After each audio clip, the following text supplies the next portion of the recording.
We live? What's up, everyone? It's my fault we're late today, because I was playing Balatro right up until like 5:58. I'll own up to that. Kaiser, why are you calling me? Don't you know I'm busy? Hi, buddy. Kaiser Schmodown Kaiser? Oh, No. Permanente. I was like, what, out of the blue? In here. Ugh. How's everybody doing? We've got lots of people in here already. I've got to. Well, it's 6:06, so that's, yeah. I put this down one way, and I have to build all the way on the nose. Stern? What's the front of a barge? Uh, I know Aft? Aft stern? port? That's left. Oh, I don't know. Aren't you the boat guy? I pretend to be. I didn't even tweet or anything that we were live. People should know by now, but usually I like put things out on socials. But how is everyone doing? We've got lots of channel members in here. Gio Flores, Jane Dalton, Jeannie from Tahini, Scotty Heron, Bakey, Lightspeed Bear, John DeLong, what's up? Laserbolt Video says staying warm. Yeah, I'm thankful that the weather look what he brought. Oh in my here. god. I'm thankful that the weather here got cold again, because I was real nervous that we were already well into spring, summer temperatures. And so it went back down, but it was all rainy today, which kind of sucked. Ooh, It wasn't too bad. Dr. Monday says, started my Andor rewatch. Still love it. Good. Glad to hear. We are on episode 7 of our rewatch. Got through the heist. Now I'm like weirdly excited for the prison arc because it's my favorite, but Yeah. it's also like so intense and sad. I think so. We've been doing our rewatch like 1 or 2 episodes here and there on weeknights. I wonder if I might prefer it more like watching it in bigger chunks on the weekends. I feel like I just lose momentum for like I love the show, but I don't know. I like watching it in bigger chunks, I think. I offered to watch it this weekend and you were like, "Why do you want to rush through it?" So now I'm like, "What do you want?" Well, I you have don't to plan for it. Also, I don't want to rush through it. Watch like a big chunk and then because we had a bunch of other stuff to watch too. Yeah, there's like it went from there's not that much to now Severance and Love is Blind is back, Yellow Jackets is back. A lot of stuff coming out right now. Yeah, I feel like White Lotus and Yellow Jackets White Lotus, yeah. are off to good starts.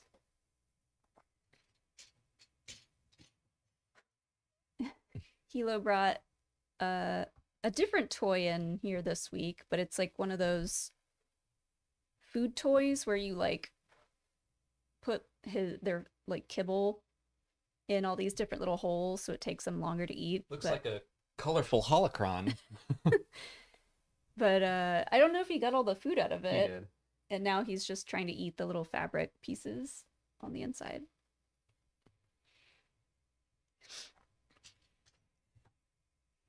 Okay, let's get into some super chats. I will keep an eye on chat here for some fun topics, but Leftist Hominid, thank you for the super chat. 40 ABY levelers are found near Grogu's home. The convocation of the Force compels the Senate to act. Snoke destroyed Planet X, so levelers can't be sent back. What do you do? If nothing, Grogu will be hussed. What do we do? I mean, we're not force sensitive, so we just kill the S out of those levelers. Yeah, I kill everything in my way. Yeah, that's not really a tough debate, I don't think. Period. Sorry, if you're trying to kill the baby, we're gonna strike back. Also, I would tell everyone I knew, and they would come help.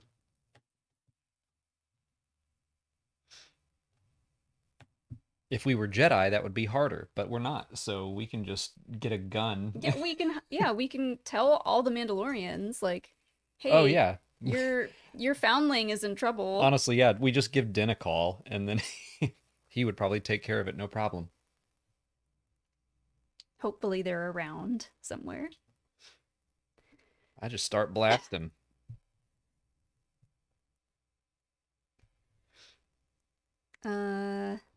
BK11648 asks, "Oh, wait, no, I'm not there yet. Sorry, I skipped a few."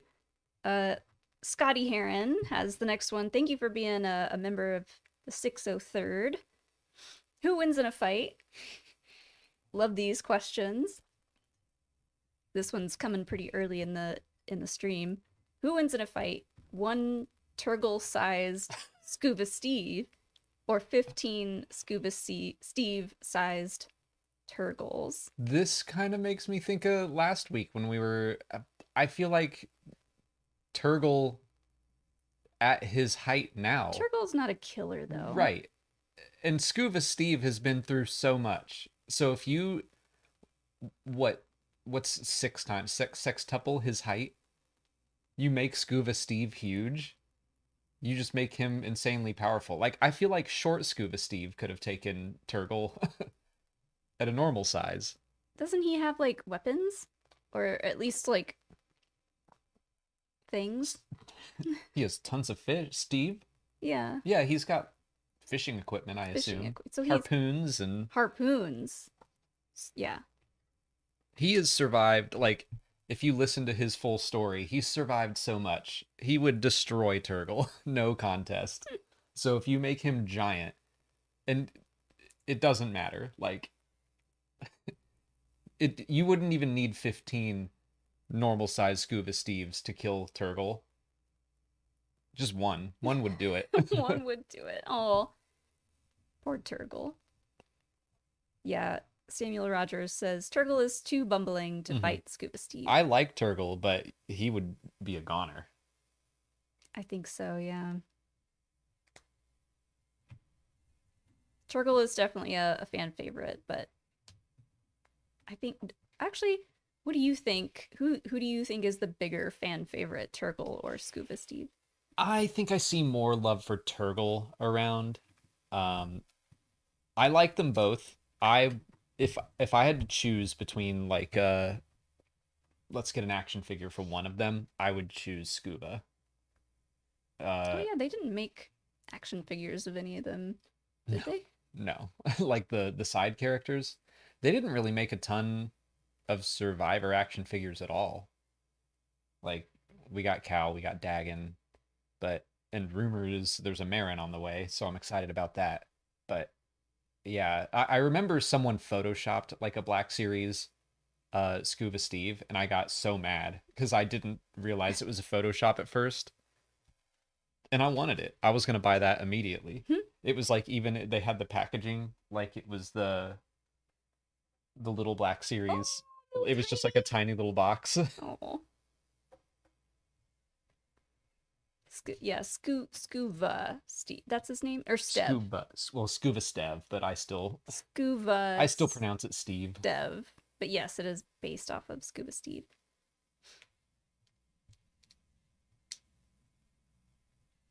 But yeah, that's a good one though. Let's see. Alex the Hiker asks, can we have a moment of Marvel explained? Shouldn't Tony Stark get a Nobel Prize in chemistry for the new element? Do we know he didn't? I don't know. I always forget about that. Are we talking about the thing he made to put in his heart? So in Iron Man 2, that it starts to like poison him or something. Are we out of focus? I don't think so, but it starts to poison him, so he has to invent a new element that will not poison him anymore, Mm, which I always thought was strange, but I right. didn't really get that part. Should he get a Nobel Prize for it, I mean, though? inventing an element, I assume, would be a pretty big scientific deal. Yeah, but he just. The only reason he was able to do that is because he's filthy rich. Hmm. But I guess it's still good. Let's just assume that he did get one, and that wasn't part of the movies. Yeah. Could have happened. Although I assume he would have bragged about it if. I was gonna say maybe they just didn't want to give it to him because he's gotten enough. Hmm. He's had enough of the limelight. Maybe Eric Selvig, Stellan Skarsgård's character, did something crazy, and he got the Nobel Prize that year. Yeah. We would not be a very good Marvel Explained. No, it would just be me calling my friend Ashton, asking him lots of questions. Yeah.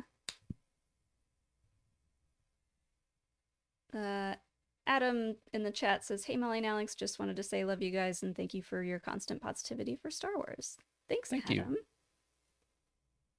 Jane says, "We are in focus." Okay. Hi, Jane.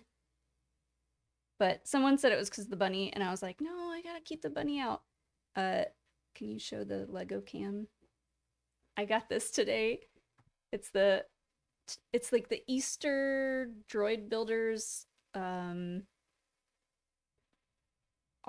forget its actual bunny name. R2B and Y? Or B and E. B and E. B and E. But yeah, it's a little like Easter themed Oh, oops. astromech droid. But you can take the ears off of it, and then it's just a tiny trans rights droid, which is why I got it. So it can be seasonally appropriate or just all around. I mean, it's still trans rights droid Yeah. with the ears on, but let's be honest. I don't know if I'm going to keep the ears on it or not. I mean, Right. it is kind of cute. It's trans no matter what, so we're celebrating it. And it's going to be on Jabba's sail barge, having a great It's a time. giant robot.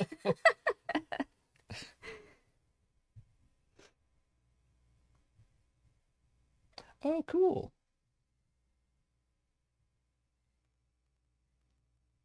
Let me find out how this works real quick. But there, okay. Sliding door. Oh. What do you... Oh, you just have to, like, go in and do this. Yep. That is cool.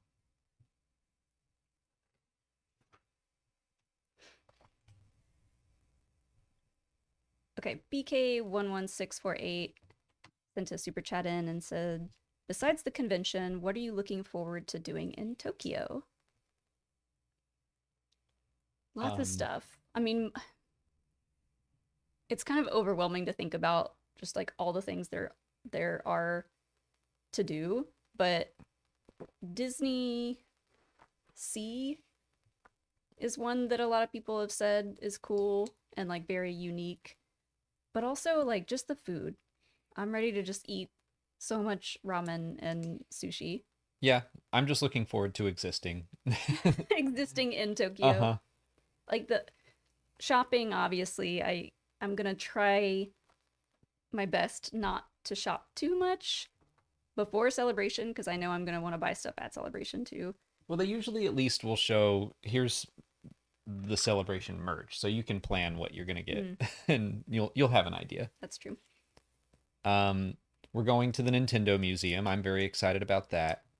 But yeah, mostly like just hanging out, riding the trains. I love trains, apparently. I keep saying like whenever we go to somewhere that actually has great public transportation, I fall in love with it. So I'm excited about riding trains. I got you a whole train book You did. for Christmas. It's like a trains in Tokyo. Uh-huh. I got it kind of as a joke, but it also But not really. seems like something that might be fun to check out. But yeah, eating sushi, eating ramen. Like hanging out with people we know in Japan, I think will be really fun and cool because usually if we take a big trip like that, we don't know anybody else there. But having a bunch of friends in town while we're there is going to be nice. We're staying at a ryokan one night. I'm really excited about that. I've had a lot of people say like that's definitely worth doing. Mm-hmm. Hi, Sean Room. Yes, we're talking Japan hype. The temples are amazing, says Ziggy Space Dust. Yeah, I'm We've got a couple on the list. definitely looking forward to exploring some cool temples, Look at going this on very some spacey trash can. going on some little like nature hikes. I want to see all the cherry blossom trees. So yeah, lots and lots to look forward to. I'm already dreading having to pack for this trip. I hate packing. It's like my least favorite thing to do because it takes me like literally all day. Are we gonna I'm do? excited about it because Molly got me a new travel backpack for Christmas, and I think I'm gonna be able to fit like my entire life in it. I That'll be me in a backpack, and then you with two big suitcases and your carry-ons. And like, I feel like I became kind of a backpack nerd snob in the month of like November because I was doing a bunch of like research and shopping around for like the best travel backpack, and I fell into this rabbit hole of YouTubers that review backpacks and travel stuff, and I was like, "Oh man, so much to choose from." But I forget the name of the one we went with. I also don't Starts remember. starts with an A. I don't remember. Anyways, it's really nice. Um, but yeah, we've got several days planned out ahead of time before the convention starts. So hopefully we'll be able to acclimate with the time change and everything, see a bunch of stuff before we get into work mode. I'm excited to hopefully this works out that we'll have a train ride at some point, but The Last of Us 2 is going to start while we're out there. Ugh. So maybe on a train ride we can watch the first episode. Yeah. Air, that's what it's called. Thank you, V Cisco V.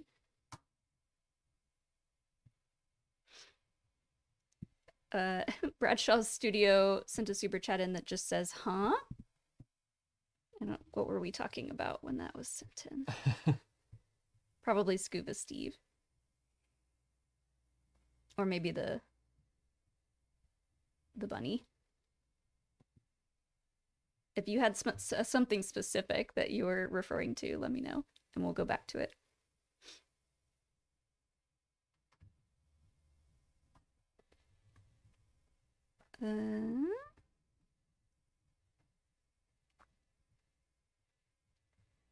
Scotty Heron has the next two. Thank you, Scotty. Finally picked up The Rise and Fall of the Galactic Empire last week and finished the whole of it over the weekend while traveling. Almost skipped because of the lack of audiobook, and so glad I didn't. That was a really good book. I liked that one a lot. It was I didn't read it, but I was hearing everyone say it felt a little bit more like a reference book. Like a textbook, an in-universe textbook. Yeah. In the sense like it was written by Beaumont Ken in universe. So it was like about the history of the Empire as told by someone who lived through it. Right. Which I think is really cool, and I feel like they should do that more.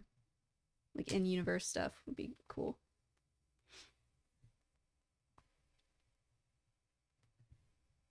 Lance Corporal Kitty in the chat asked if we're gonna be wearing any cosplay on any of the days. Probably not, because Japan's rules for cosplay are a little bit different. So like you're not really allowed to walk around out in the city with your cosplay on. Like they have pretty strict rules about what you can and can't do in public. So for cosplayers coming to Celebration, they have to bring their cosplay, and apparently there's going to be like a designated changing area, which I don't know, that sounds like a nightmare to me. So I don't think we're going to even attempt to do that. Also, there's the whole getting it over there, but those Cerveza crystal things can fold up pretty small. I'm just saying. True, like we'll see, I guess, how small we can fold those up. Those we can just shove into a backpack, and once we're at the convention center, throw them Yeah, on. those are easy to put on over what we're already But wearing. we'll see how much room we actually have.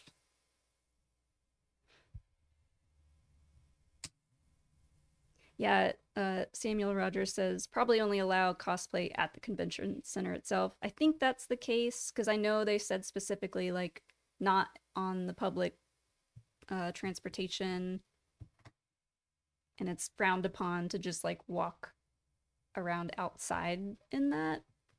But I'm also like, that's gonna be so weird. Every convention we go to, there's cosplayers everywhere. Yeah, it's so strange having to like change there. That feels very difficult. But... Mm-hmm. And I do still feel like I wonder how strictly they're gonna enforce that because I have a feeling a lot of people are gonna go and not know that. Oh yeah, and like just I wear wouldn't have it. known if you hadn't have found out and So read about it. yeah, that'll be interesting how they deal with that.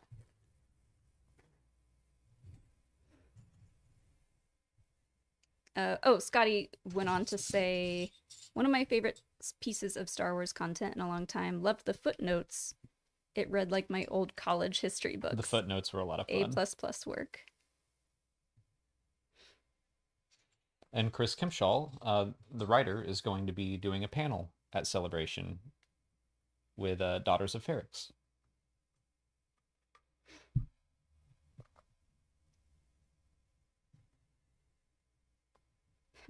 I've never seen. There's like little cups with drinks in them. That's so cute. I've never seen that before. For Bar 2D2. One more. That's so cool. Show the Lego cam.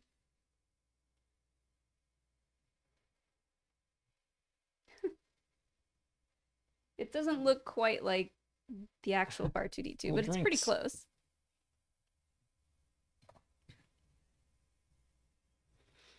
Thoughtasy NYC has the next super chat. Hello, do you think we'll ever see a post Return of the Jedi / pre-sequels animated series starring Luke, Han, Leia, Baby Kylo, etc.? Probably not, since we're getting that in the comics. But yeah, never say never. They did just start doing that in the comics, which means I don't think they're gonna explore like the immediate post Return of the Jedi. But it is very well. It's post Battle of Jakku, so there's still some time in there where they could explore it. But right now, I'm gonna guess whatever's next for animation is probably not going to be that. Even though I think that would be great. I do too. I keep saying like do a Luke and Leia or Luke and Lor San Tekka or Luke and Ben or all of the above where they're kind of before Luke settled down on Ossus and he's exploring and Lor San Tekka's helping him out. I think that would be really cool. Yeah, like I said, never say never, but we are getting what's that anime that they announced with the girl who finds the lightsaber and knows about Luke? It's a manga. Manga, yeah. It's not, yeah, right. It's not an anime, but that is set during the sequel trilogy. Yes, I think it was between 8 and 9. Okay, so I forgot about that. A little late for the time chunk that you're talking about, but we are getting that. Yeah, I still think the what was that short series on YouTube called? Not Galaxy of Heroes. Galaxy of Adventure? Maybe? Like Forces of Destiny? No, the other one. It had a slightly different animation style. I don't know what you're talking about. I always thought that would be a great animation style for a show. Maybe it is Galaxy of Adventures. The one that kind of like went through. It was just retelling. Yeah. Galaxy of Adventures. Oh, okay. Not Forces of Destiny. That one looked a lot different, a little more rudimentary, I think. Mm-hmm. But yeah, like they know Luke stuff does really well. So make an animated show about Luke. Give the people what they want.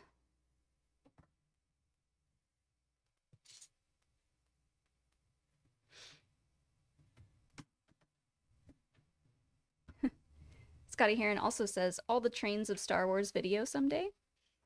Are there a lot of That's, trains in Star Wars? I mean, I remember when the Solo conveyance, we first saw that, Oh and I yeah. was like, there's a train robbery. Like, I was so excited for that. And I think back to like Shadows of the Empire, and there's a train level where you have to fight your way from the back to the front of a train. And I'm Mm. just like, I like trains. I like riding them. I like fighting on them. I like watching them go choo choo.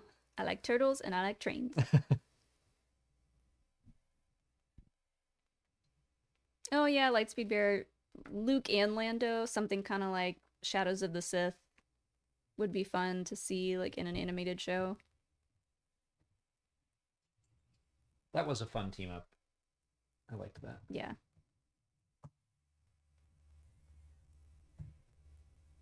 Jedi Master Fonz, thank you for the next super chat.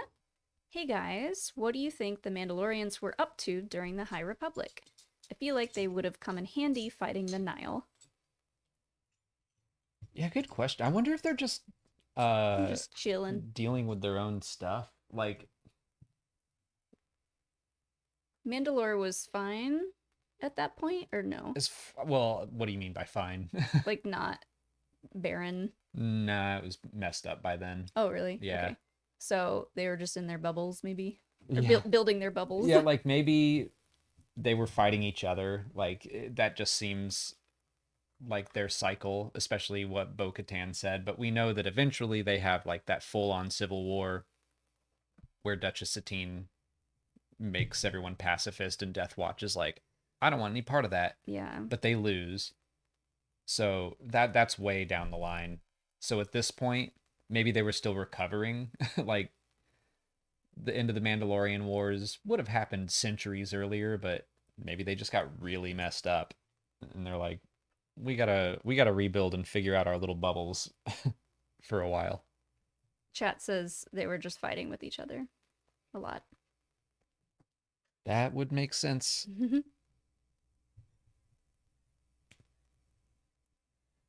That's what they do. They're good at that.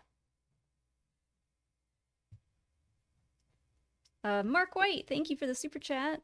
Been meaning to ask this for months.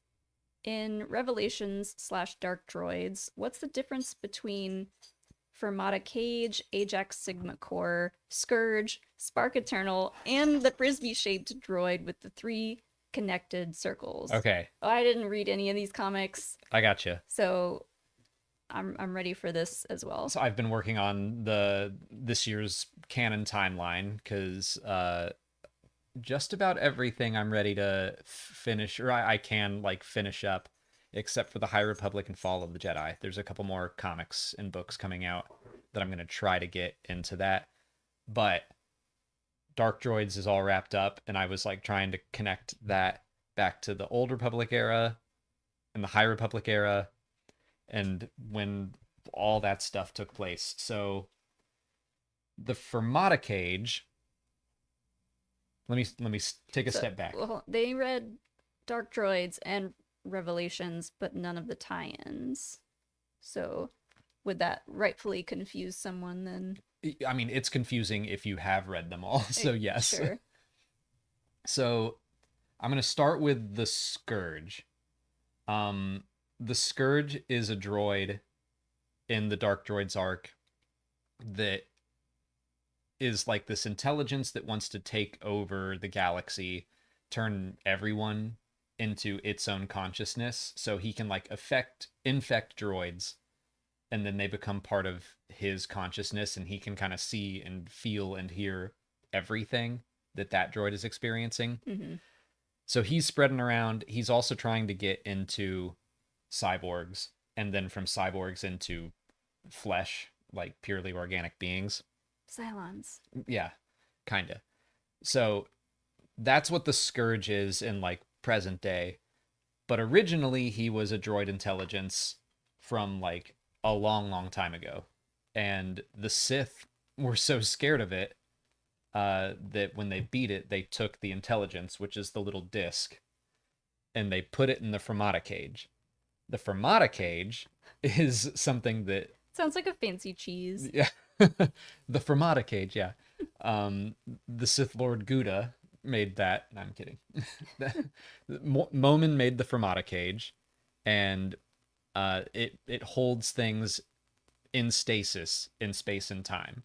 So they were like, basically, we can freeze this thing, and it won't stop. It'll stop infecting the galaxy, but if we want it later, we can have it. And the Fermata cage goes away for a long time. Could they do that with the blight? Probably not. I think they would have to like maybe find the source of the blight. It can contain like people or objects, and so way back in like the almost present day, Kira wants to use the Fermata cage to trap Vader and Palpatine within it. I don't think she knew that there was a droid intelligence inside of it, so when she activates it, the droid intelligence pops out and can start infecting things again. So apparently Fermata is named after a musical sign indicating a pause, Yes. the length of which is determined by the musicians playing. I know I've heard of that, but not in a long time. Sounds more like cheese to me, but anyways. Yeah, that's complicated. I'm not done. So where were we? Okay. The Spark Eternal is another entity that that's all in the Dr. Aphra comics. And that was something, kind of another intelligence that this dark side group wanted to use to combat the Sith. It gets unlocked by Dr. Aphra. It infects her. She is present when Vader and Palpatine are about to like get locked in the Fermata cage, but Vader fights her and knocks the Spark Eternal out of her. So it's looking for something else to inhabit, and it sees the little droid disc, and it goes into that. So the Scourge is really the combination of that old droid intelligence and the Spark Eternal. And then Ajax Sigma, I think, is the last thing I haven't talked about yet. He was a droid revolutionary from the High Republic era. Fun. Who was trying to fight for droid rights and was killing a bunch of people. Ancestor of L3. Yeah, but like more intense. Yeah. Loden Greatstorm chopped him up, and his droid intelligence was also salvaged. So it's found centuries later. But this time when he's activated, he's like, I'm not going to go around killing people. He just wants to help droids, like, kind of self-actualize. And be... So he's not an extremist anymore. No, I mean, he still cares very much about droids, but he's not going around murdering for it. Okay, well, that's the least he could do. Yeah. So, but understandable, I guess. But when he sees the Scourge starting to infect droids against their will, he fights the Scourge as well. Cool. The Saw Gerrera of droids, says Reverend Trigster. I like that. Saw Gerrera?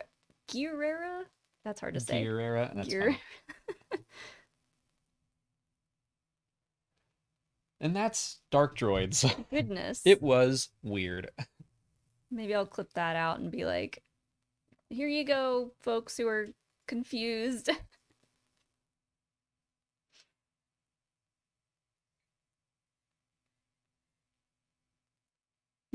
Mark says, okay, I'm glad my confusion was warranted. It's a lot. There's a lot of moving pieces. And that's, when they take a bunch of comic series and then have them do these big crossover events, it's like, yeah, now you're taking this one thing from Dr. Aphra and this thing from the Revelations comic, and that you're just grabbing all of these like different pieces that weren't necessarily ever supposed to coexist. when I read Fear of the Jedi, I had to look up what that glove was. Oh yeah, the Hand of Cyberus. Yeah, that was cool. Mm-hmm. Oh. Okay, let's see. Hi, buddy. Oh. Oh, don't try to jump up here, please. Darth Jelly says, I'm excited to go to Japan. I'm going to Osaka, Kyoto, Hiroshima, Fuji, and Wow. Tokyo. What cities are you going to? That's a ton. We are doing a few days in Kyoto, one night in Hakone, and the rest of the time in Tokyo. Didn't want to, as much as I love trains, I didn't want to overwhelm us and spend too much time running all over the country. Yeah, I mean the travel time alone is like a day, a day's worth, a day and a half Yeah. to recover. And yeah, we didn't want to try to go too many places. Might do a day trip to Osaka because it's not too far from Kyoto. We haven't decided yet. Yeah. We'll see how we're feeling. And it sounds like there's a ton to do in Kyoto by itself, so. Mm.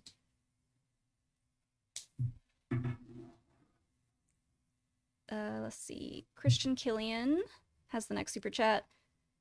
You know, everything in politics today with Trump and his tariffs sounds a lot like the plot of The Phantom Menace for some reason. Interesting. For some reason. that happens. That is very true. Yeah. It's not supposed to rhyme with real life, George. What do you think George thinks of all this? He's just going, I told you. Yeah. He's just taking baths in money. He was like, y'all yelled at me about using too much green screen, but I tried to tell you. I tried to tell you. That's true. Yeah. Corporations in our government, it's bad. Yeah, I was listening to Force Center and they talked a lot about politics and Star Wars and how it relates to stuff happening now, partially because of some of the stuff that Daisy Ridley and George Nolfi had said, but talked a lot about like the Trade Federation and how it's like, yeah, the banks, the corporate the corporate alliance. Sure. I mean, yeah, that's one. Just all these all of them. all these like corporations and big like money hungry companies and sectors. I mean, like the Trade Federation literally has a senator. Like they want their interests recognized in the Senate. Yeah, and they're like, yeah, we'll represent the people in the Senate. Of course they won't. We'll do that. That's basically what is happening with like Elon Musk being anywhere near politics. It's crazy. It's crazy. I'm like, I do want to read Mask of Fear, and I don't really know. I won't know until I try reading it to see if like how it's gonna make me feel. If it's too close to like real world, if it's gonna make me more depressed, or if I'll be really into it. We'll see.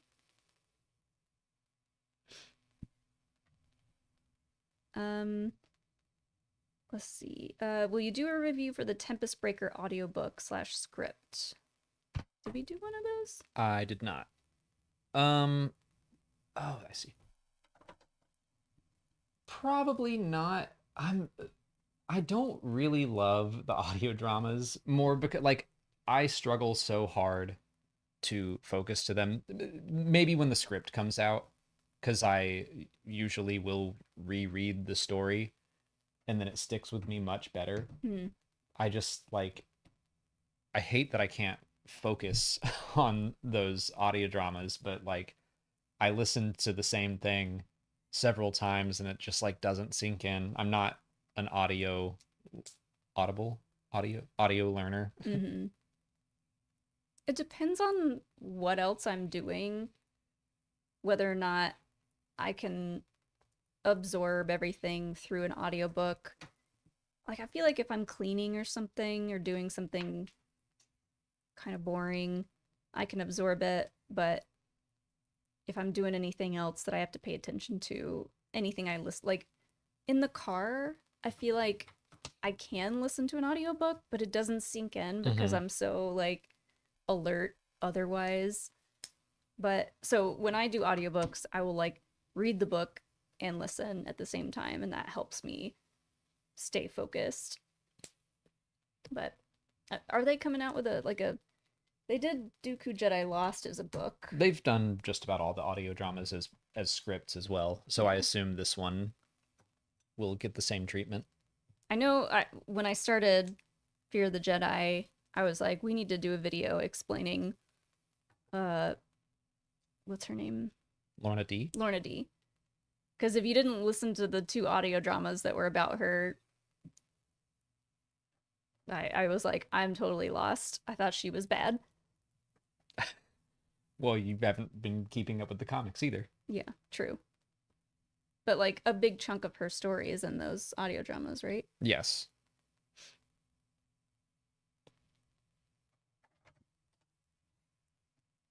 I'll definitely include it in like the canon timeline and other stuff like that. Mm-hmm. I don't know if I'm going to do its own individual review video.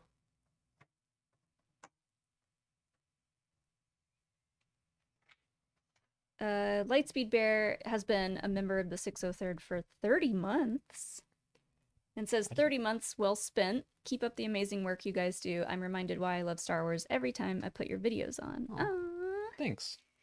Ooh, you like us. That's very nice.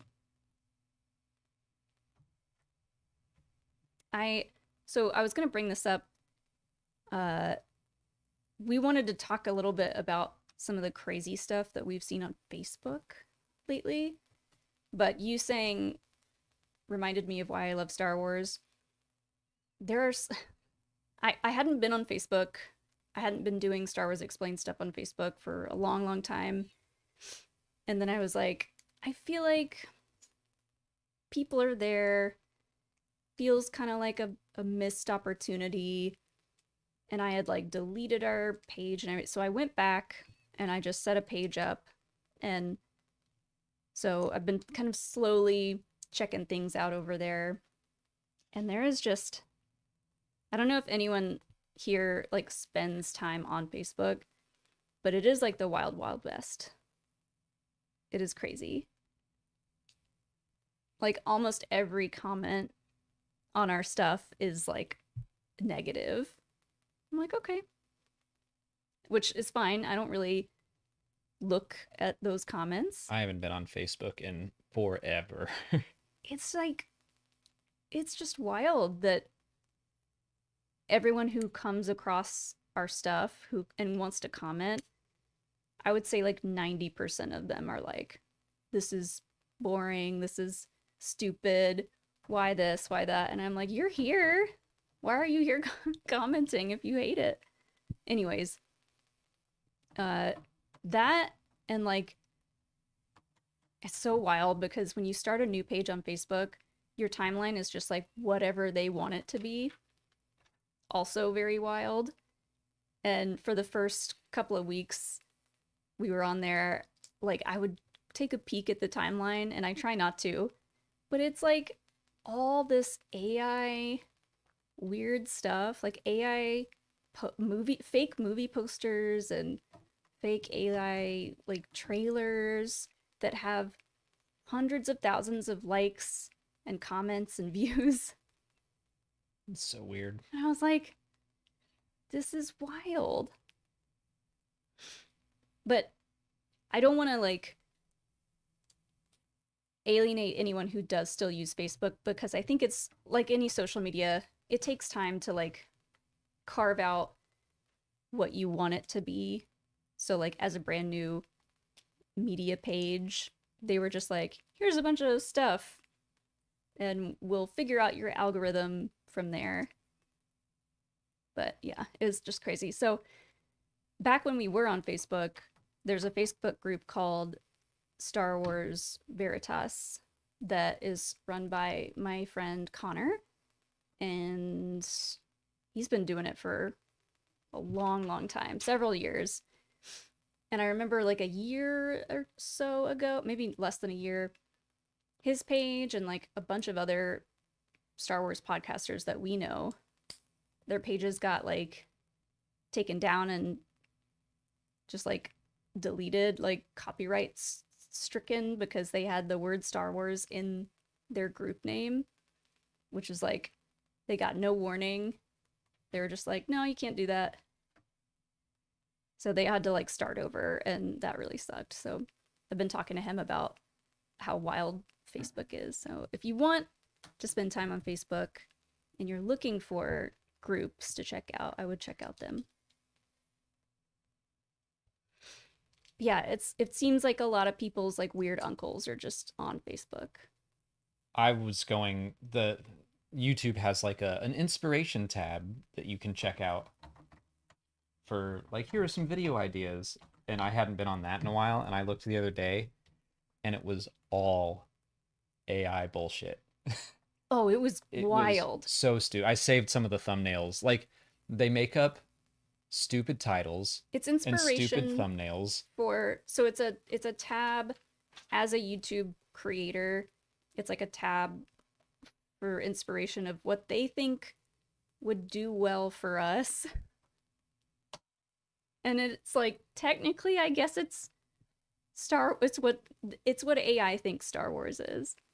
And it It's is insane. bananas. The thumbnails, they're like, here, use this title, use this thumbnail, go nuts. And I'm like, this is awful.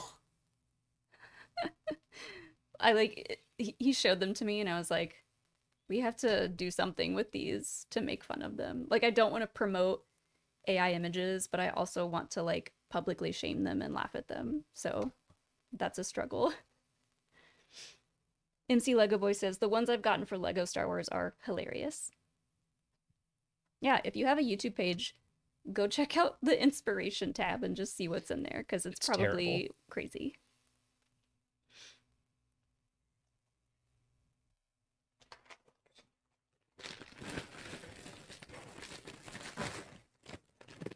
Uh,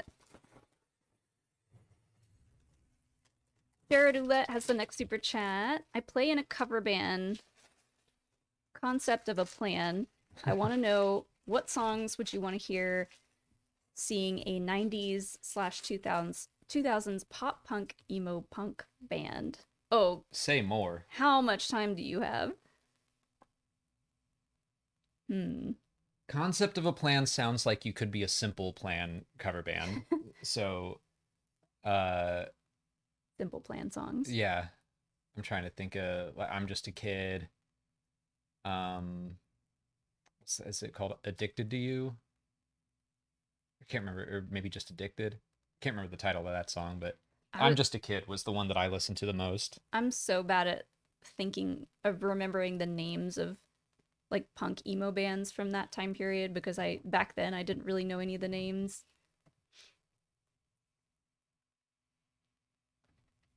I'm trying to stick with anything by Motion City Soundtrack is Yeah. that's my favorite pop punk emo group. I mean like Sum 41. There's a couple of good ones there. Jimmy World. Is that pop punk? Or is that I punk? would say so, yeah. Because I like them. Mm-hmm. What else? My Chemical Romance and Fall Out Boy, obviously. Oh, Bowling for Soup. Yeah, that's a good one. I don't love Bowling for Soup. That one, I mean, they have like one really good song, like that 1985 song, but Even that one, I'm like, kind of over it. oh, Sorry. you're the pop punk emo music expert. Green Day. Oh, Newfound Glory. Yeah. Oh yeah, definitely. I really like Newfound Glory. Good Charlotte. I was really into Good Charlotte.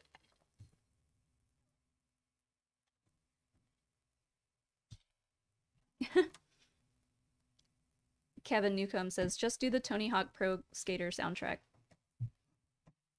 solid advice. We went to a concert where cover bands did the Tony Hawk Pro Skater soundtrack. Like, it was super fun. Which there were a lot that I didn't remember immediately. I didn't recognize a lot of them, but the whole point of the concert was like a band would go up and do 3 songs, but they had to be on a Tony Hawk soundtrack somewhere. Mm-hmm. That was real fun.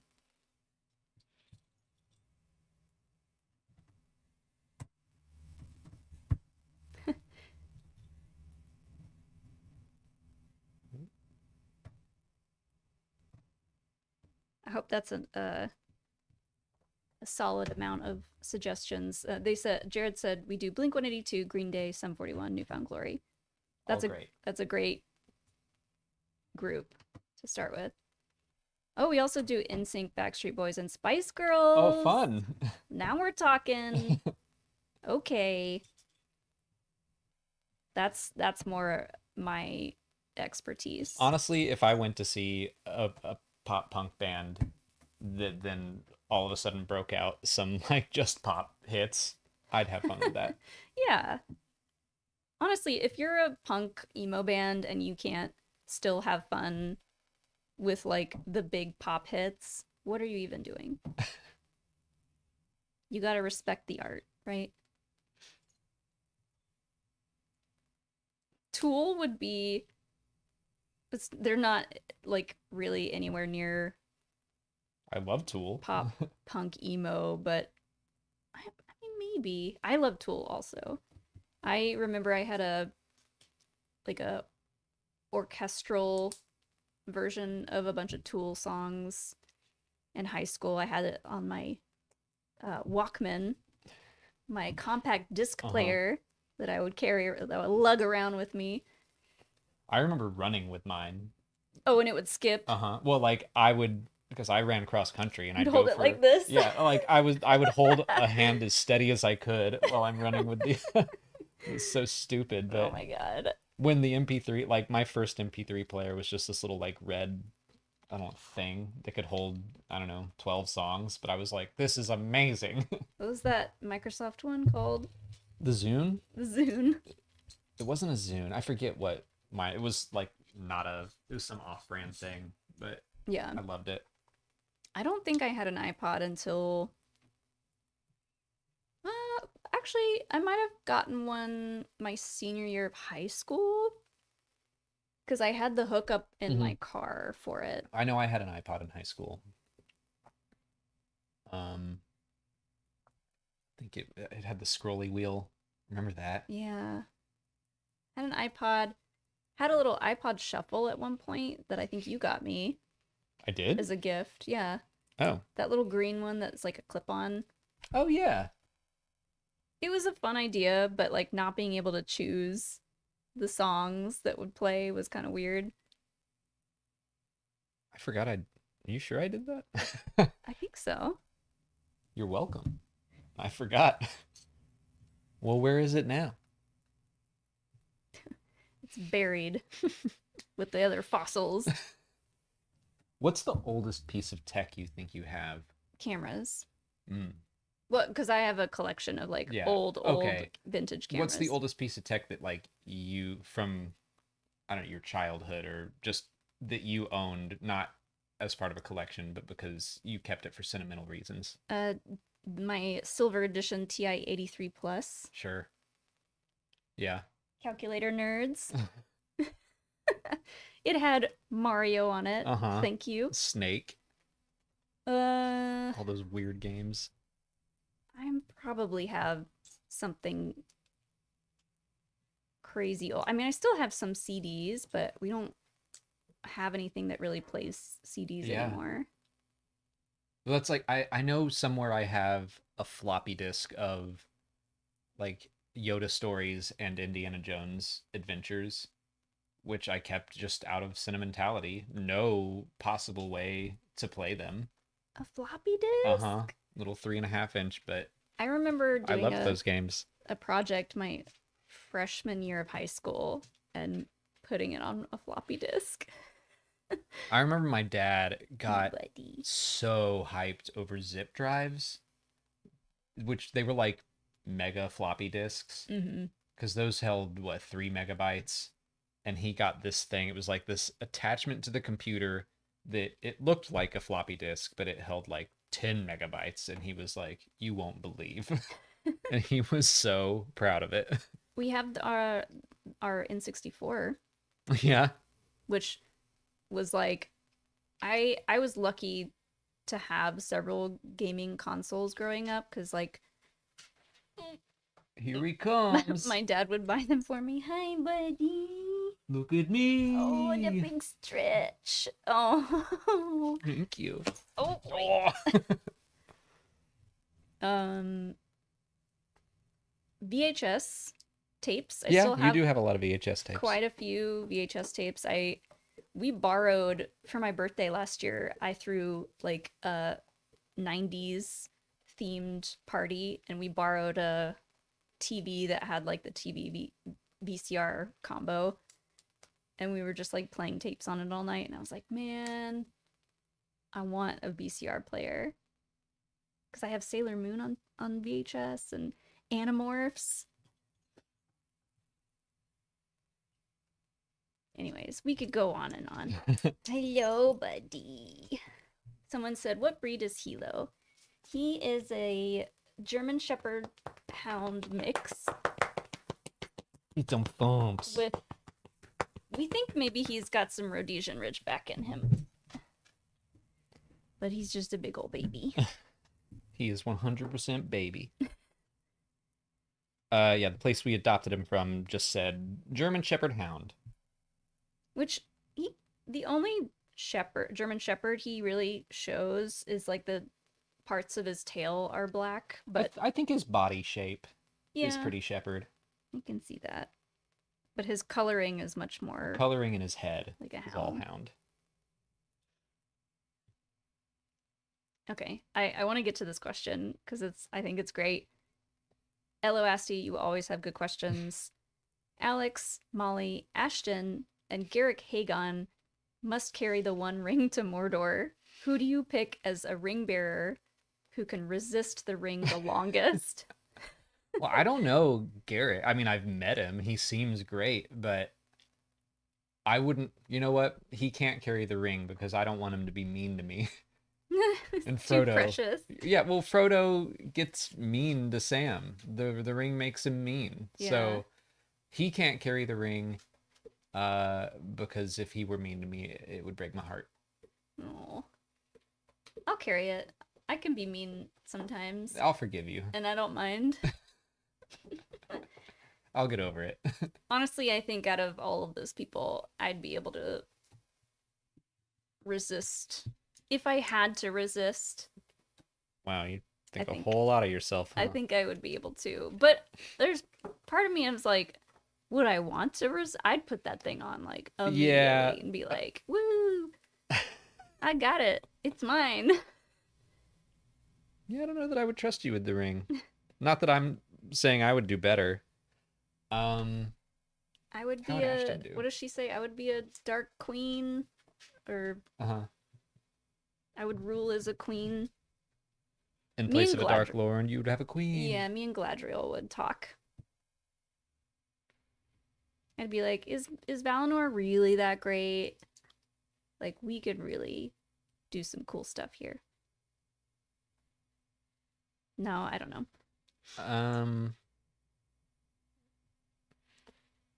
I don't know. Like, I can have some self-control when I want to, but like, You know, I don't know that I would want to. exactly. It's tough. So maybe we just give it to Ashton by default. Maybe we just slip it into his backpack and he doesn't have to know. He just wouldn't even know he had it. Yeah. He would think one of us had it, and we'd be like, yeah, totally. Uh-huh. We'll have a fake ring. Mm-hmm. That's how you do it. Mm-hmm. As long as it's in a little As long as you envelope. don't know. Yeah, right? Frodo had it for 17 years. What's wrong with these people?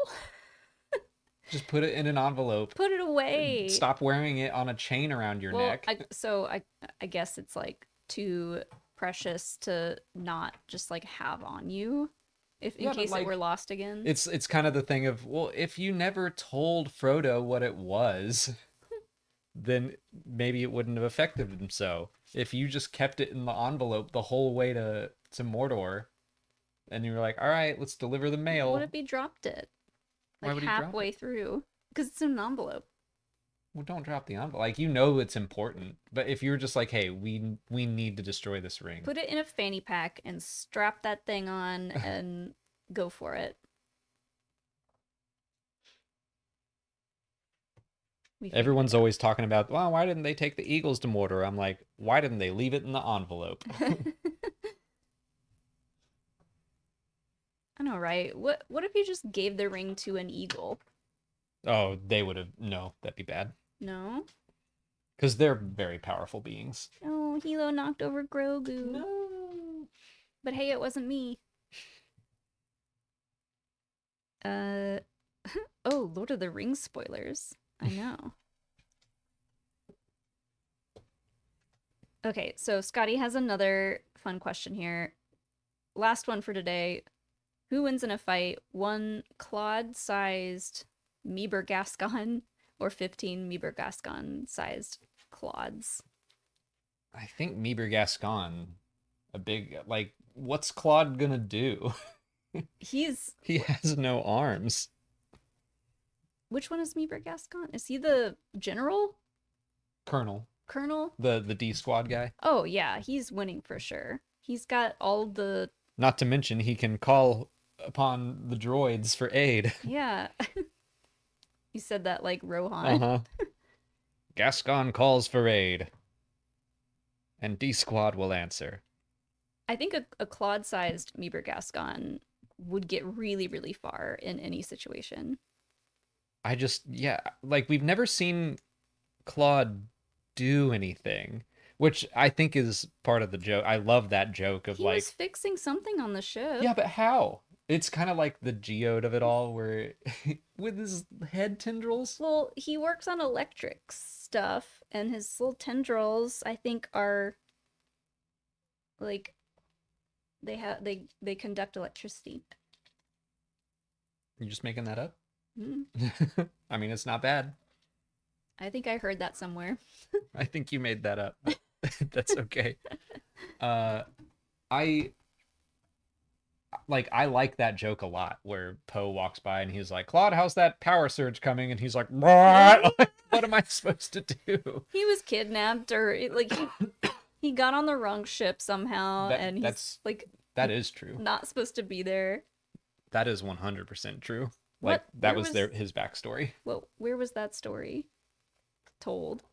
in like a Star Wars Insider interview. They were just talking about what the plans were. Like, Oh, I think right. I think Claude was supposed to have like a little mini arc where they thought he was a spy, picked him up. He didn't understand what was happening. Now he's with the Resistance, Mm-hmm. and maybe he, like, by the end he's hugging Beaumont, or Beaumont's hugging him. So I think he was supposed to have a little mini arc of joining the Resistance. Yeah. What time is it? It's 7:09. Should I not open this? You keep eyeing it. I mean, that doesn't look too full. Okay. Go for it. V in the chat said, Molly, we can write the Claude movie. Let's do it. I'm in.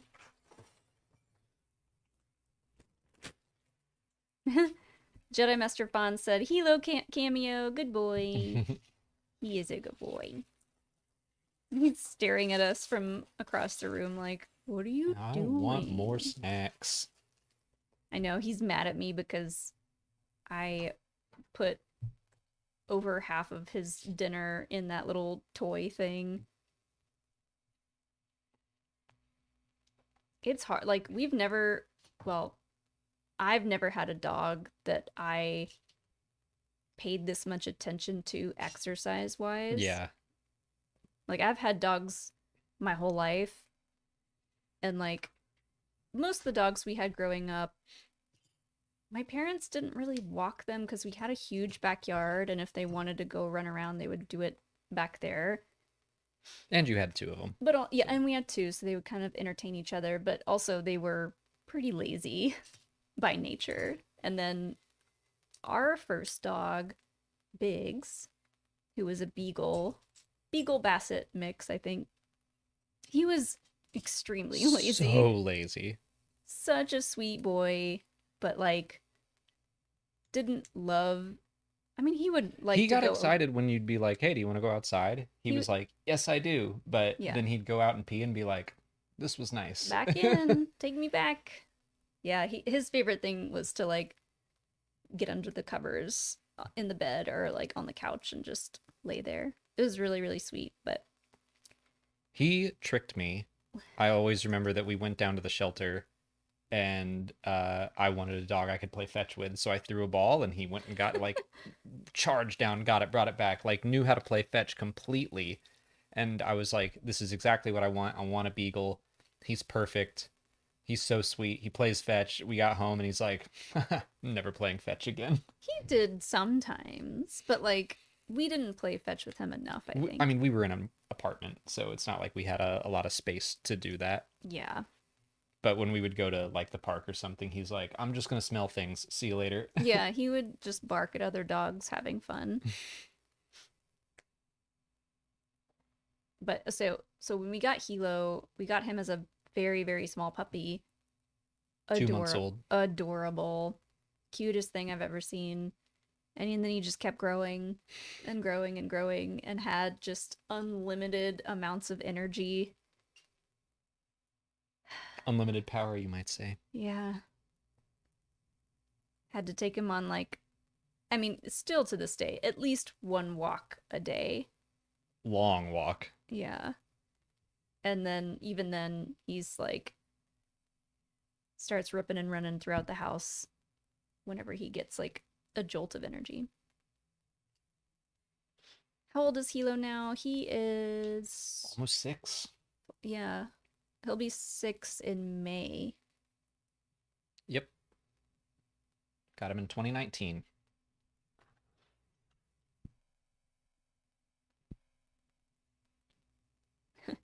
Scotty says our dog is part beagle and he's really good at chasing the toy thing, but not so good at bringing it and then giving it back. Yeah.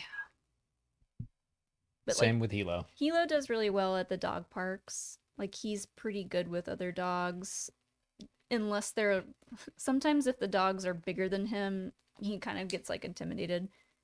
Typically most of the dogs we see at the park are smaller than him, but he loves like dogs who want to be chased and then will chase him.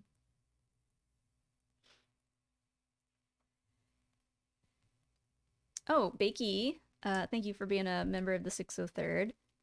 Says, if I remember correctly, you have a Star Wars camera story, the one about Luke's lightsaber. I guess that's technically a camera story. Yeah. So should I go get it? No, you know what it looks like. It's not in here. It's in my office. When I used to work at a company called KEH, they're a company that like buys and resells used camera equipment. I worked there for a couple of years and I worked in QC for the most part. So like I started out cleaning cameras and then eventually I moved up to tech support. So like I was cleaning them, checking them for problems, and then doing like minor repairs and stuff. So while I was working there, I learned so much about cameras, old cameras, which was really cool. And when I was a cleaner, I was like cleaning all this really old junk camera stuff, and I found what looked to be a lightsaber. Obviously, it didn't have like the rubber pieces on it, but I was like, what is that? And then come to find out, so it's a Graflex light handle.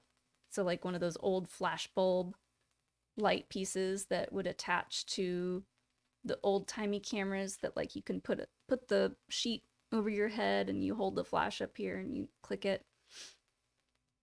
So the original model for the lightsaber in A New Hope is Graflex flash handle.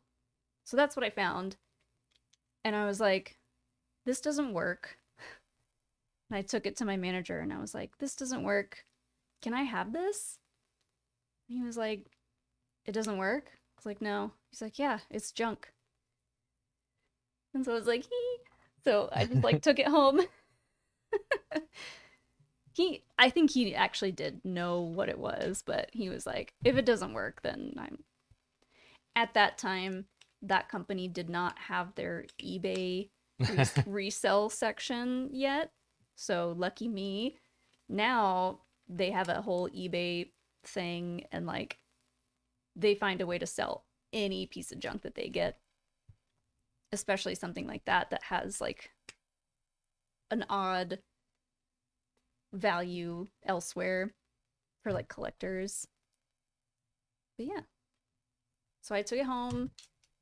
I like attempted to glue some little like rubber pieces on there. It was a very poor job, but from afar it looks like Luke's lightsaber. I know you can buy like a little kit to add on pieces, but it is really cool. What the hell? Did I just... Oh, there it is. A piece just like disappeared, got stuck in a...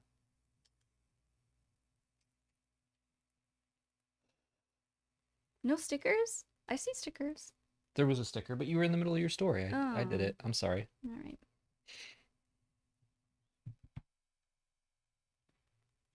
Yeah,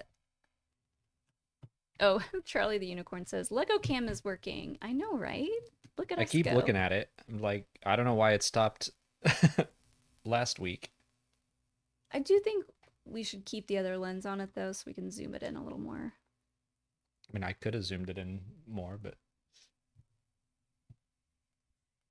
Yeah, V said, I love how the originals repurpose so many things to make their props and makes those films so special with their unique way of crafting.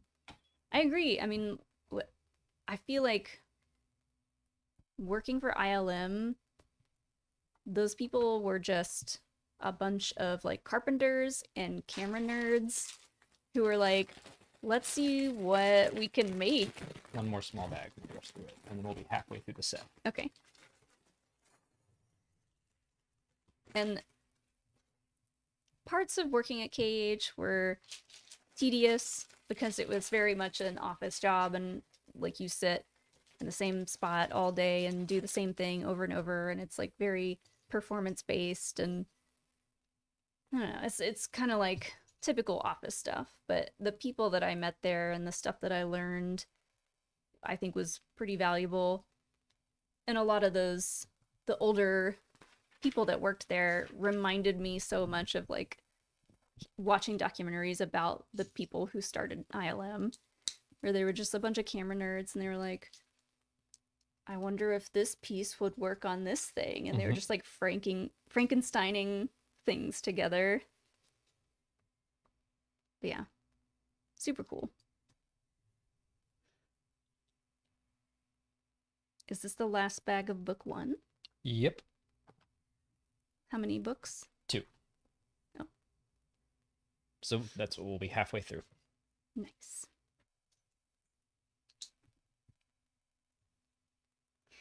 Yeah, having the Lego cam be a top-down would be nice. That would be... I don't know if it's feasible. We'd have to ask Jordan. Our buddy Jordan who runs Slam Sector, a YouTube channel. They do Warhammer. He's got a really sick setup, but some of his cameras that they use for the top down and like the zoom ins are like these very specific cameras. We have all these like Sony A6400s, which I would be really nervous to mount. I also don't think up we high. would have room for that rig Oh yeah. that he has.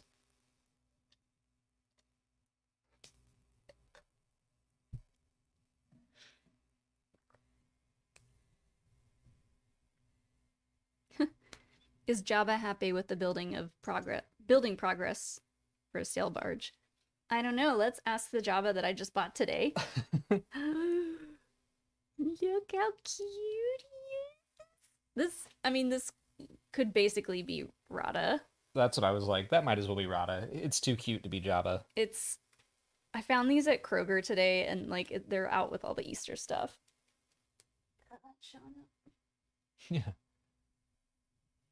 He's just like a tiny, fat, squat little Jabba, and I was like, I have to have this. And then I saw this, and immediately saw this behind it, and I was like, this is the silliest looking little angry mall plush I've ever seen.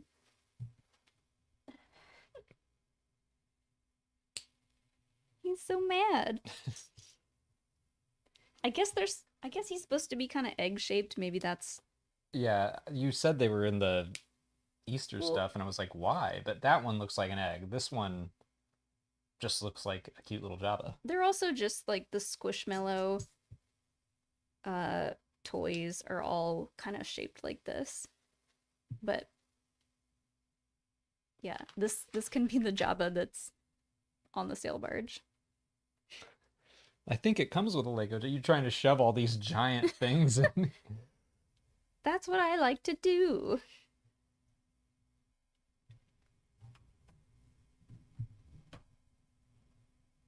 Immediately when oh, that's in the way.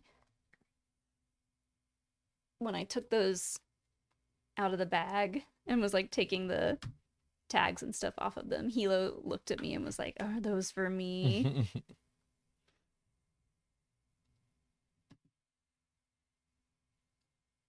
Because he got one of our Nubs plushies from in here when we were filming, and we had it down low where he could reach it, and he brought it downstairs. He did not tear it apart though, thankfully. It's like a little threat. He's like, I coulda. Oh yeah, I won't. he was holding it hostage.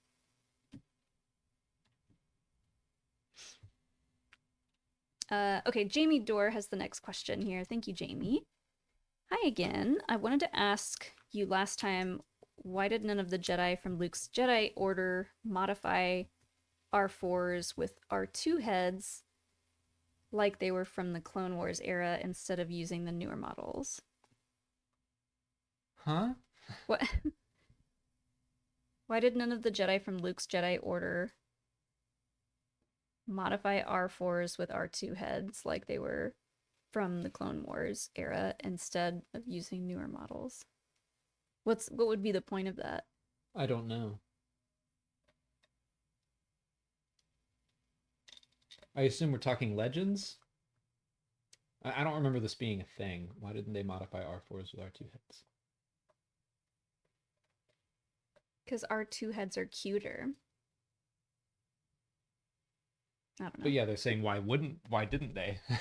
That would have made them cuter. Modify the R4s with the R2 heads. I don't know. I don't know either. Jamie, if you're still here in the chat, please clarify.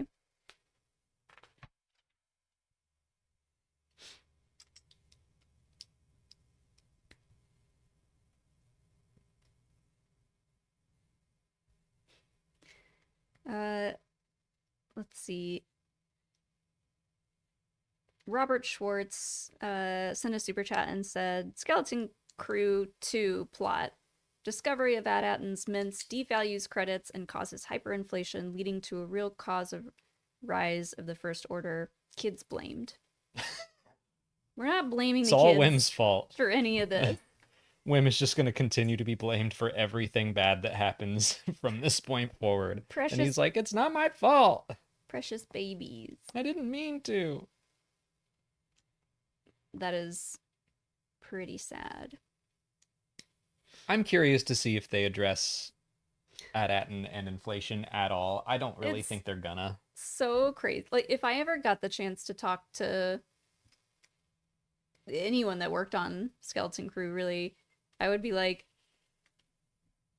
did you ever expect a reaction from fans to be like, well, what about inflation? What about the mints? How would that affect the rest of the galaxy's currency? I bet they did. I mean, like, I'm curious, I mean, it's a valid question, but but I know it's not. honestly, it's nothing that I think they had considered answering within season one. Sure. And Is it's this what also I'm just, putting on here? oh, this one. This one. Yeah.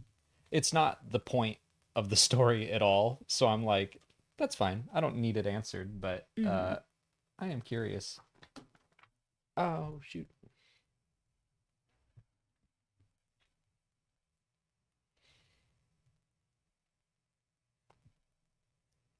I do like to. Ooh, I put that on pretty good.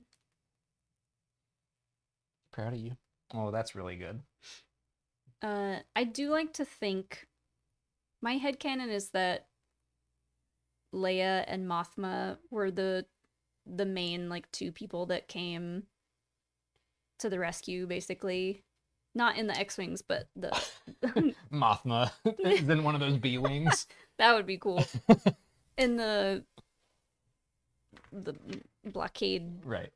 thingy, Oh, there's more. because I feel like These go on this. in my headcanon, if Leia and Mothma show up with no stinky boys around to boss them around, they'd figure out exactly what to do and get it done and be like, job well done. Easy. Obviously, it wouldn't be that easy, but No, my Senator headcanon Ziono is is that probably going to show up and be annoying. my headcanon is that between Leia and Mothma, they'd figure it out and be like, we got this.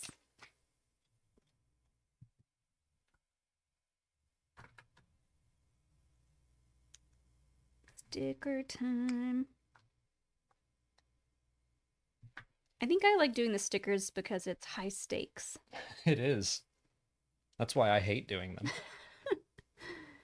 I've got enough stress in my real life. I don't need to deal with sticker stress.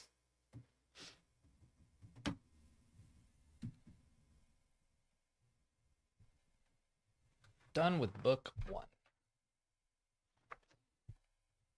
I don't Thick know book. if Jamie Dorr was still in the chat. I'll keep an eye out though.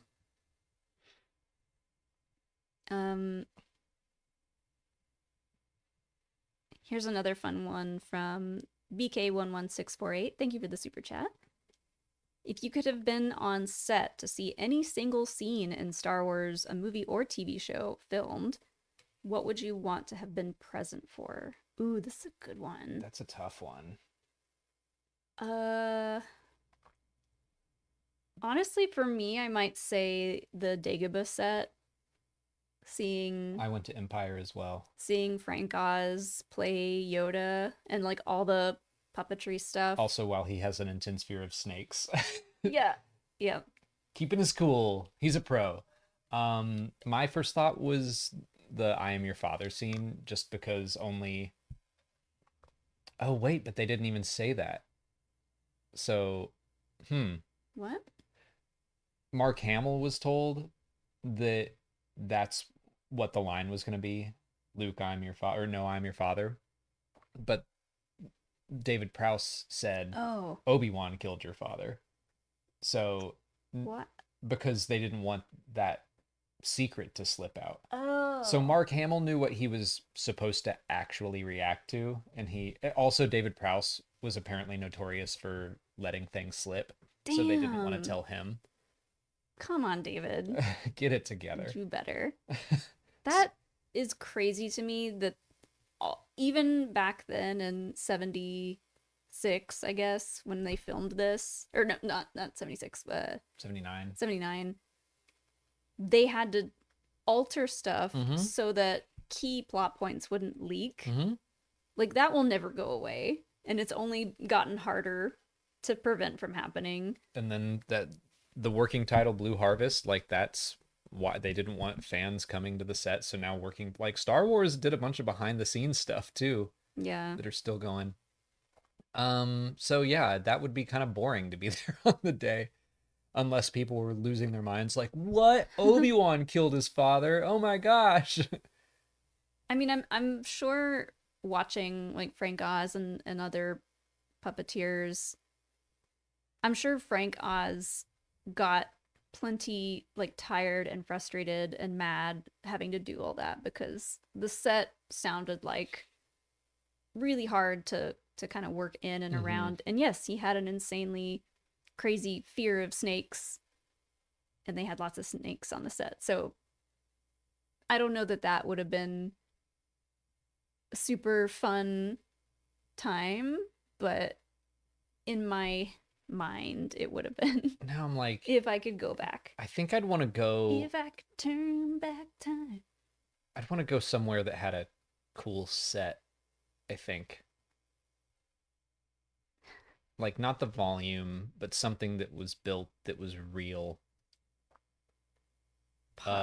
Maybe maybe I'd want to go be an extra on Ferrex when the riot happens. Ooh. That'd be fun to just get to be there yelling and screaming and watch Brasso hit some fascist with a brick. Yeah. Oh, the cantina would be fun. Cantina would be rad. Although that's like behind the scenes, you'd have to choose when to go because the first time they filmed it, they didn't have as many kooky aliens, and most of the fun ones that we see in the movie were filmed during reshoots and pickups. I'm like, the first movie was such a mess. I don't know if I'd want to visit that because I'd stress out George, who's already having a heart attack. Yeah. Like, maybe, I mean, it'd be fun to be partying with all the Ewoks at the end of Jedi. Yeah, that would have been cool. Reverend Trigster said, I think I think the Blue Harvest thing was mostly to stop businesses from overcharging them on location shoots. Oh, that's interesting. Which I didn't think about that. That's a good point. And speaking of Blue Harvest, actually doing the Sarlacc pit shooting would be a lot of fun. Because I've thought about that, just being a stuntman jumping into that hole. Yeah. That'd be fun. What other like big like on location stuff have they done? It's like a lot of it's in the desert or the tundra. I do like, think so. I think there's something to be said for episode 1, any scene with Darth Maul in it, to be able to witness those fight scenes. Be cool. Would be pretty rad. Yeah. Even if you're surrounded by blue screen, you're wasn't still as getting much to see some of the craziest fight scenes. The blue screen wasn't as intense as it was in Revenge of the Sith, so there'd still be some like platforms and things. Yeah.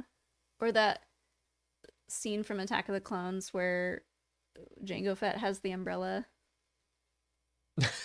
Yeah. Maybe the first time Anakin and Padme kiss, just to be off to the side cringing. Being like, he said what? George. I wouldn't have said that. Yeah. I don't think so. Couldn't have been me.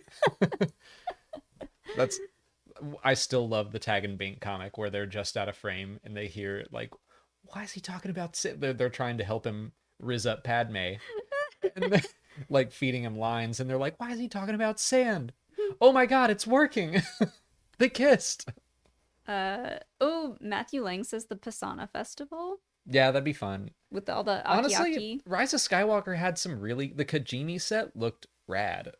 Yeah, with you could go what's his name? Babu Frick. Yeah, that's true. That'd be fun. Honestly, like any of the puppet scenes. Mm-hmm. How have I not mentioned being in a scene with Grogu? I know, yet? right?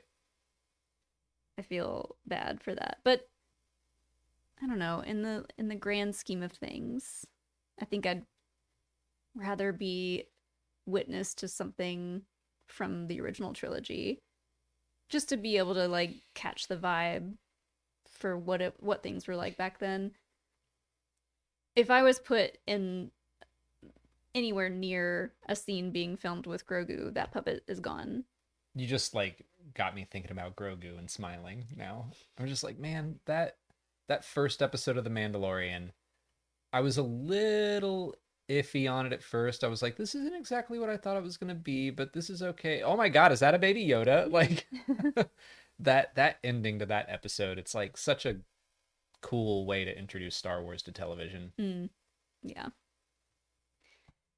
Okay, I'm gonna read this next super chat from Fiona first, and then we'll close out with Jane's. But Fiona George, thank you so much for the very generous super chat. Hey guys, thanks for being a rare positive voice in the Star Wars community.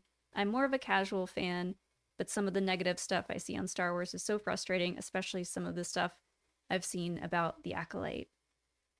Yeah, it's I like the eye rolling emoji too. the appropriate uh, yeah. emoji for sure. Thank you, Fiona, and we're glad that you're here. It sucks. It is frustrating. A lot of like just the general shitty behavior from fans online. They're just like making it a not fun place to be. But It's like, isn't it's there enough real stuff to fight about? yeah, yeah.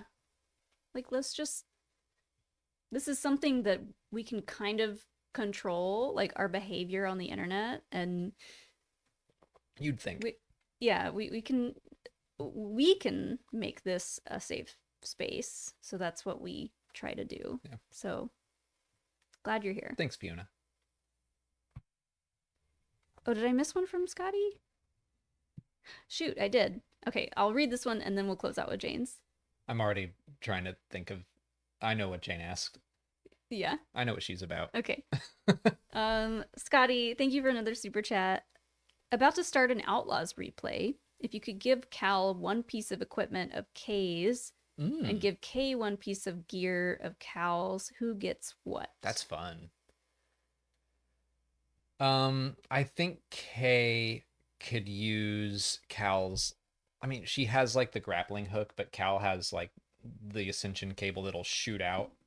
Mm-hmm. I think Kay could use that more than Cal. Like Cal, you can force jump. Come on, you can jump a little more. I'm giving Kay a lightsaber. Chaos. Give me chaos. Take Cal's lightsaber. I guess he has a blaster now, but that is chaos. Well, he doesn't need both ends. Oh, okay. You just give her half. That's fine. If they were to team up, that'd be fun. Mm-hmm. I would just want to see what Kay would do with the lightsaber. Mm-hmm. I'm trying to think of what. Kay's got that like thing that'll beep when you're hunting for treasure. I definitely could have used that A as metal Cal. detector? Yeah, kind of. I could have used that as Cal when I was hunting for like that last chest on Kobo or whatever. Just like, come on, game, help me out a little bit. Mm. Ooh, or you could give. I guess I don't know that this would work without Marin. You could give Kay Marin's little charm.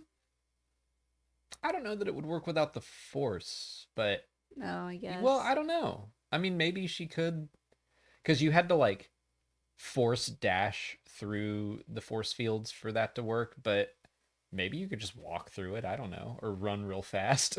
Hmm. But that would help her steal a lot of stuff. Like ray shields, who cares? Yeah. That's fun. I do like that. I didn't play enough of Outlaws to really know a whole lot of Kay's equipment. Giving Cal a speeder would be nice when you're on Zepho Oh, and you're like, yeah. I just want to get back to the ship, and in Fallen Order there's no fast travel. Yeah. Did she have like any Sabak card cheating doohickeys? Oh yeah. That could be fun. If they put Sabak in the next Jedi game, that'd be fun. Man, cheating in Sabak is so much fun. Yeah. I haven't talked about the wild card DLC much, but I did finally play it and I really liked it. The idea of like this casino ship that spends 95% of its time in light speed, and you have to track it down and know where it's going to be, and then there's like a droid that's watching everyone, so if you cheat you might get caught, and like that was a lot of fun. Yeah. Okay. Since you've been prepping for this, Jane I mean, I'm still not going to get all 12, but Jane asks, how many of the on-screen Order 66 Jedi deaths can we name? Hint, there are 12. And I have the answers. Don't look. Don't cheat. uh, Mundi, Stas Ali, Ayla Secura, Plo Koon, Shock T, still debatable. I'm going to say that every time. Jaro Tapal, that one counts, right? Is on screen. Mm-hmm. Sin Drelig. Um, now I'm in my head because I know that there's one that we met and that I you say it every week and I forget. I'll give you a hint. It's from the prequels. Thanks.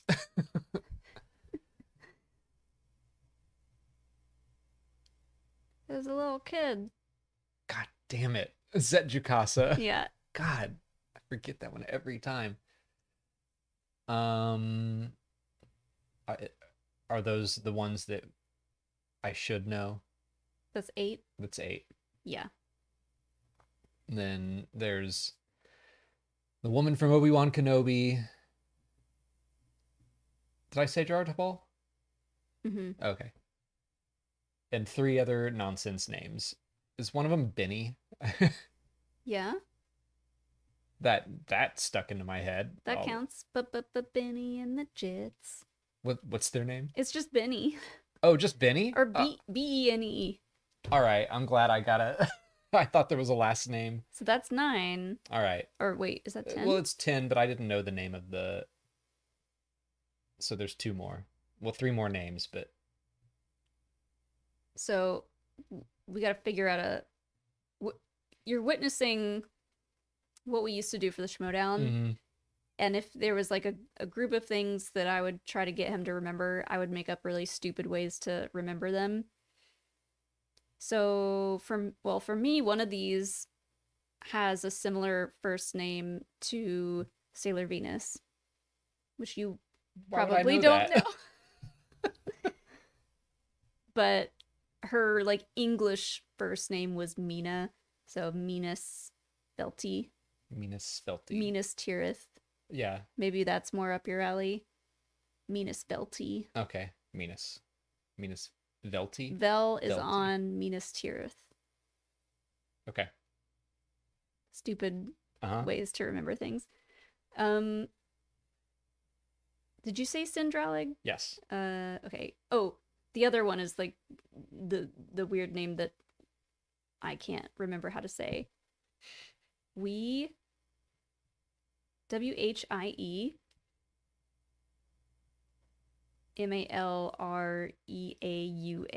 Malro. Whie Malro. Okay. So it's like, I'm being shot by clone troopers. Whee! Malro. Like, oh no, Malro. Mal is bad. Mal is bad. Yeah, okay. Let me row my boat out of here. Because it's bad. I'm in my rowboat. We figured it out. So what are the 3 names? Whie Malro. You didn't tell me the last one. No, you guessed Benny. Minas Felty. Well, who else did I miss? I think you got all the rest. Depa Balaba, Plo Koon, Kiadi I Mundi. didn't say Depa Balaba today. Oh. Oops. Wow. Sorry, Kanan. Off the game. Oops. Well, okay. Minas Felty. Whie Malro. That's my bad. I thought Benny, you said him. Freaking Zet Jukasa. All right. So we'll be ready next time. I still think Shock T was. We see her die in a vision. Well, no matter how many different times we see her die, we do see her die. Mm-hmm. But most of them don't happen during Order 66. Does one of them not? She dies in a deleted scene for Revenge of the Sith. General Grievous kills her. And she dies in the Force Unleashed. Is that during Order 66? No. Before or after? Before. General Grievous is dead by the time of Order 66. Oh, right. He kills her at the start of Revenge of the Sith in the deleted scene. Oh, lame. But that's not canon because we see her later in the movie. Right. they have said like Anakin killing her during Order 66 is the canon event, but we don't technically see it happen. We see it happen in a vision of the future, but always in motion the future is. So I don't think we can count that, Jane. That's what I think. Okay. Well, otherwise, I think you did pretty good.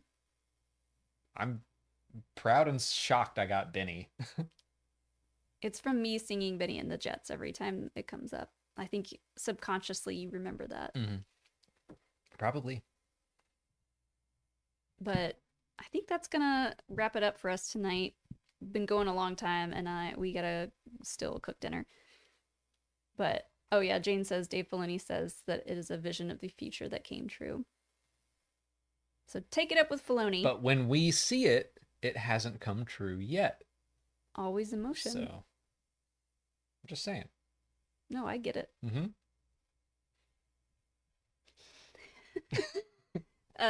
Thank you guys for hanging out, tuning in, while we build this Lego sail barge. I gotta turn it around. like now I built a wall in front of. Can you scoot it into the Lego cam and make that bigger, and so we can like take a look at the progress? Oh, that actually might mess something up, but we're gonna see what happens. What would it mess up? Well, I have it zoomed in. I had to change the camera. Let's see what happens. Oh, it works. Yeah. So we're halfway through, right? Yep. So this is what halfway looks like. And we're gonna have let's see, Jabba goes right here. That's where his little dais is. Jabba goes there. Trans rights droid goes in there next to Jabba. And yeah, that's all we need, really. We're done. But yeah, thank you guys for tuning in. We're gonna head out and have some dinner, but we will see you guys next week for some more Lego. Bye everybody. Have a good rest of your week and weekend.